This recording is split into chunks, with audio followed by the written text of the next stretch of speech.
Handle with care an unusual butterfly journey.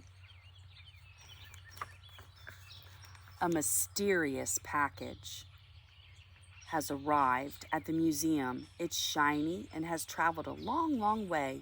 It's sturdy and it's inside this silver box. It's a pupa. What's a pupa? Well, it's one part of a four-part insect life. The first part is an egg. A larva hatches from the egg. The larva transforms into a pupa. Finally, the pupa becomes an adult. Insects that live these four-part lives include beetles, flies, bees, moths, and butterflies. This is a butterfly pupa. Some people call it a chrysalis. Really though, it's an ingenious package. Inside its sturdy skin, a butterfly larva, you might call it a caterpillar, is quickly changing into an adult. But hold on, why is this happening in a museum? That's a long story.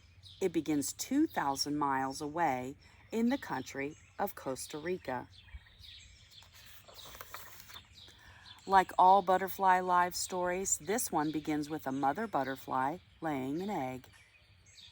Unlike most mother butterflies, this one lives in a greenhouse. She has moved here from a nearby forest so that she can lay her eggs inside the greenhouse's tall screen walls. The greenhouse is on a farm called El Bosque Nuevo. The farmers here don't grow carrots or potatoes or cucumbers. They grow butterfly pupa. They sell the pupa to museums so that the people around the world, people like you and me, can learn more about butterflies. The farmers use the money they earn to protect the forest around their farms.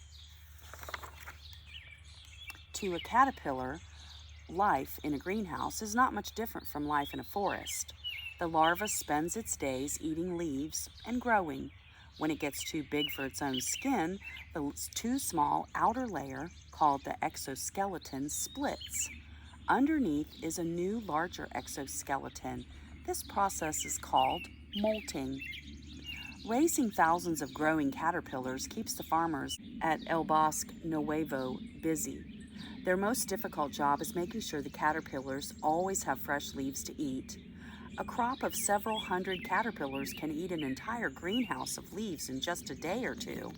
The farmers must be ready to bring in new plants when they are needed. The farmers have other chores too. They provide plates of crushed bananas and cups of sugar water for the adult butterflies in the greenhouses. The farmers also work hard to keep animals from sneaking in. Some animals want to eat the caterpillars and butterflies. Birds, frogs, snakes, others want to eat the greenhouse plants, grasshoppers. So the farmers make sure that there's no holes in their screens, and they make sure the grounds around the greenhouse are free of leaves, branches, and other debris that could hide small animals. The caterpillars pay no attention to all this fuss. They just eat and grow and molt, eat and grow and molt.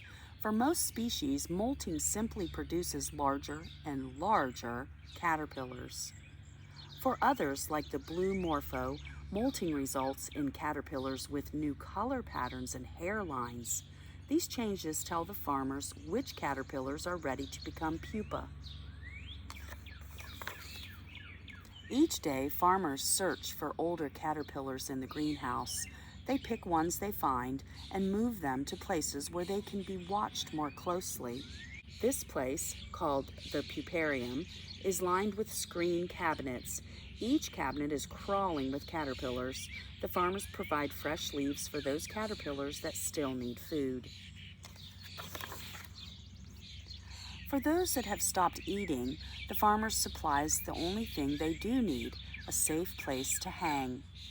Each caterpillar chooses a spot and marks it with silk produced inside its own body. The final task of the caterpillar stage of life is to attach itself firmly to this silk. At every hour of every day, dozens of caterpillars pupate. No longer caterpillars, not yet butterflies, the pupa are now something in between. Sturdy and tightly sealed, these ingenious packages are ready to travel. Some pupa don't go far.